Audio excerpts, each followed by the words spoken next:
देखिए, दो राज्यों में, वो हिमाचल और गुजरात में आप देखें तो गुजरात में लैंडस्लाइड विक्ट्री बीजेपी की दिख रही है पोल्स में, 150 सीटों तक के आकलन, या 150 प्लस भी हो सकता है।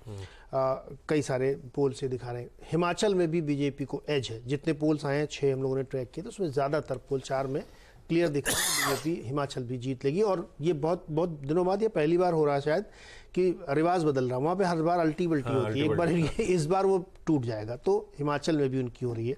बाकी एक छोटा इलेक्शन एमसीडी का हुआ जहां पे आम आदमी पार्टी बीजेपी को रिप्लेस करी 15 साल बाद।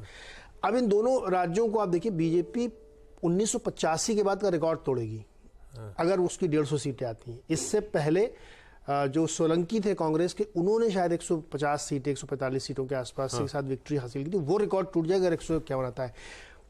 देखिए, एक चीज समझिए, जो ये एग्जिट पोल्स होते हैं ना, इसमें जिसको आप फॉलो करते हैं, जिसको आप बहुत करीब मानते हैं, उसका एक ट्रेंड होता है कि अगर ये नंबर मान के चलो कि 145, 150, 130 दे रहे हैं, तो ये नंबर और बढ़ता है हायर साइड में। फिर ये मुझे आश्चर्य नहीं होगा कि 160 तक चला जाए, क्योंकि वोट परसेंटेज 46, 26, 20 है। 46% बीजेपी को वोट परसेंटेज मिल रहा है, 26% कांग्रेस को और 20% आम आदमी पार्टी को। अगर इस तरह का वोट डिवीजन होगा और अगर एक आध पॉकेट का कंसंट्रेशन छोड़ दें वोट परसेंटेज का, तो फिर इसमें फिर 170, 160 तक की सीटें आपको मिल सकती। इस तरह की लैंडस्लाइड विक्ट्री होगी गुजरात में। लेकिन जो बाकी बचे सीट्स हैं, मान लीजिए 20 सीट बचती हैं, 25 बचती हैं या 30 बचती हैं, वो किसको मिलेगी, झोली में जाएंगी? ये महत्वपूर्ण $1 मिलियन क्वेश्चन होगा गुजरात के लिए, कि वहां पे कांग्रेस का एकदम जीरो पे पहुंच जाएगी क्या, कौन आएगा वहां पे, आम आदमी पार्टी कितनी सीटें मिलती हैं। तो गुजरात के इलेक्शन को इस नजरिए देखिए। हिमाचल में जो भी जीतेगा, चांसेस पूरे हैं कि बीजेपी निकाल लेगी, चूंकि एग्जिट पोल्स बता रहे हैं वो बहुत थिन मार्जिन से होगा, 2-3 सीटों से ही होगा, इससे ज्यादा बड़ी विक्ट्री मानेगी, क्योंकि छोटी विधानसभा है वहां पे, 500, 800, 1000, 2000 वोटों से डिसाइड हो जाती है विक्ट्री। तो इसलिए बहुत बड़ी विक्ट्री वहां पे नहीं मिलेगी। जो भी जीतेगा वो थोड़ी वोटों से जीतता हुआ मुझे दिखेगा। तो एग्जिट पोल मार्केट को इस लिहाज से पसंद आना चाहिए कि कंटिन्यूटी है दोनों जगह, हिमाचल और गुजरात में बीजेपी सरकार कंटिन्यू कर रही है।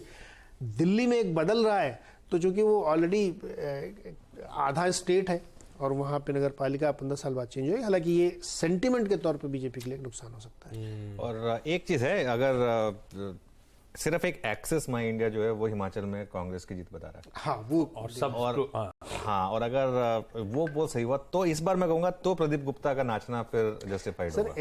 अगर हिमाचल सही निकला प्रदीप गुप्ता ने 61 एग्जिट पोल किए आज तक, 57 में बैंग ऑन, सही नहीं, बैंग ऑन होते हैं वो। हाँ, इसलिए मैं बार बार उसी की तरफ जा रहा हूं कि अगर वो 150 दे रहे हैं गुजरात में बीजेपी को, तो 160 भी हो सकता है। और हिमाचल में भी कांग्रेस जीत सकती है। वही है, लेकिन अगर वो हिमाचल वाला सही हुआ तो मेरे ख्याल से उनको पूरा डांस का भांगड़ा सब एक्चुअली करते हैं, मतलब ये सबसे टफ एग्जिट ही करते हैं वो, लेकिन उनका गजब की स्ट्रेटजी, मतलब उनकी जो टर्म वो जो यूज करते हैं मेथोडोलॉजी अल्टीमेट। उनको लिस्ट करा दो स्टॉक मार्केट में, एक्सेस माई इंडिया बहुत फंडिंग की है। अब हम लोग डाइवर्स हो रहे हैं। फंडिंग एक बार तुम्हें याद होगा, आ गए पी प्लेयर्स आके फिर माल चुपका जाएंगे। मैंने वो जिक्र किया उनसे कि एक्सेस माई इंडिया ने कितने 1,500-2 हजार लोग हायर किए हैं और बहुत सारी फंडिंग ली। एक्चुअली बहुत बड़े होंगे गुप्ता जी, और काम उनका दिखता है। तो बेसिकली ये जो एग्जिट पोल्स की डिटेल में चर्चा करी, बाजार जो मोटा मोटी मान के चल रहा था वैसे ही है, कोई बाजार डिसरप्शन वैसा ही है। बस वो आपका वर्चस्व कितना बढ़ रहा है उसको बाजार क्लोजली वॉच आउट। बस उसमें और कुछ मार्केट के लिए कोई खास नहीं। और यही कल मार्केट जो है, जो मार्केट में कल जो रिकवरी आई, क्योंकि हमारे ट्रेडर्स बहुत स्मार्ट होते हैं, वो इसी हिसाब से प्रिपेयर करते हैं। अब थोड़ा सा ये ग्लोबल क्यू अलग से आ जाएगा, ये किसी को पता नहीं था, वरना अगर ग्लोबल क्यू नॉर्मल होते, बिनाइन होते, तो आज इन एग्जिट पोल्स पर मार्केट को थोड़ा सा गैप अप मिलता, उसमें वो लॉन्ग्स निकलने की कोशिश करते। तो मेरे ख्याल से मोर और लेस वही है जो मार्केट एक्सपेक्ट कर रहा है। ठीक बात। तो